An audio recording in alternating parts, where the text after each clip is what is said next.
Welcome back to my channel. In today's video, we'll be looking at file archiving and file compression. Now, the reason why we have both compression and archiving utilities is because the compression utilities don't have the ability to combine more than one file together. So we need the archiving tool, which allows us to combine multiple files together before we can actually compress them. Now, the reason for compression is to reduce the size, which then allows us to share or to store a smaller size file. Now I have a file here that's been archived and compressed. You're likely to encounter this kind of file, and I'll begin by demonstrating how we can create such a file. So the first thing to do is to archive, like I said. So I can put, let's call this, you have to give the archive file a name. So archive2.tar. And here I can put file 1, file 2, file 3. And if we do the ls command, you see that I have the archive file with an extension tar. Clear.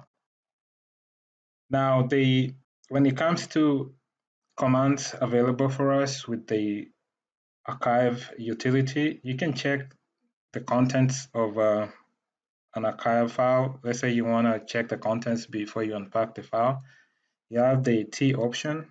So you can say tar, and then you can put T option here, then V for verbose, and then F for file, and then you can put your archive, the name of your archive file here, let's say 2,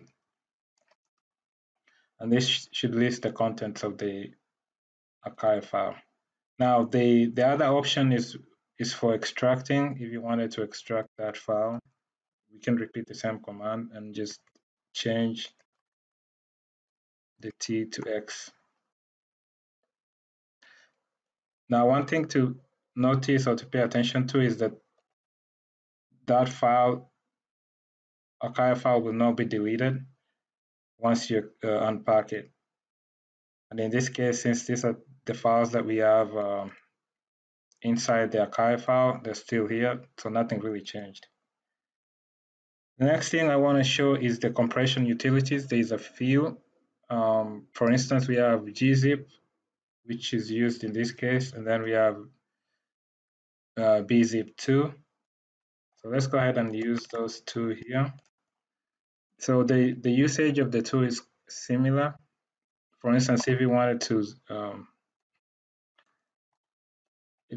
to compress this file using the gzip, you just type gzip and then archive to tar, and that should give us this file right here. So let's go ahead and unzip it. Use the gunzip archive to tar gz,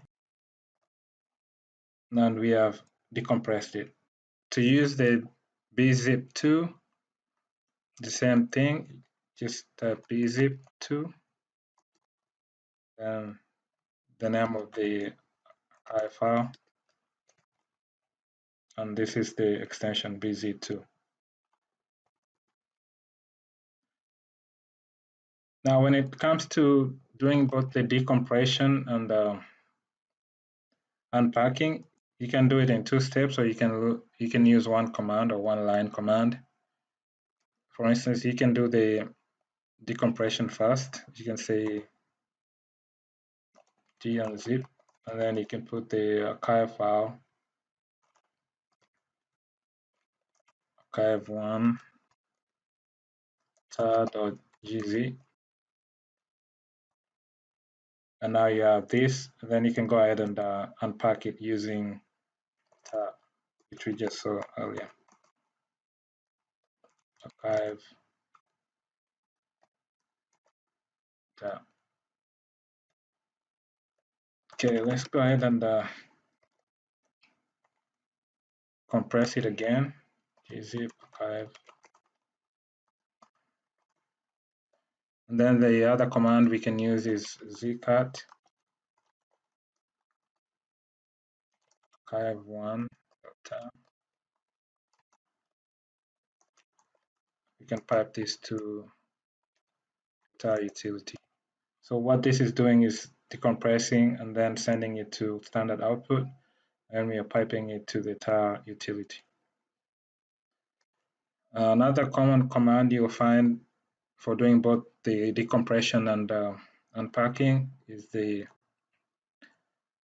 command right here. So you can say tar, and then you can use tar, and then you can add z here for decompression, and then for your unpacking you can add xvf, and then the name of your file here, tar.gz. So those are some of the commands that are available to us when we're working with archived and compressed files. I hope this has been helpful. Catch you in my next video. Thanks. Bye.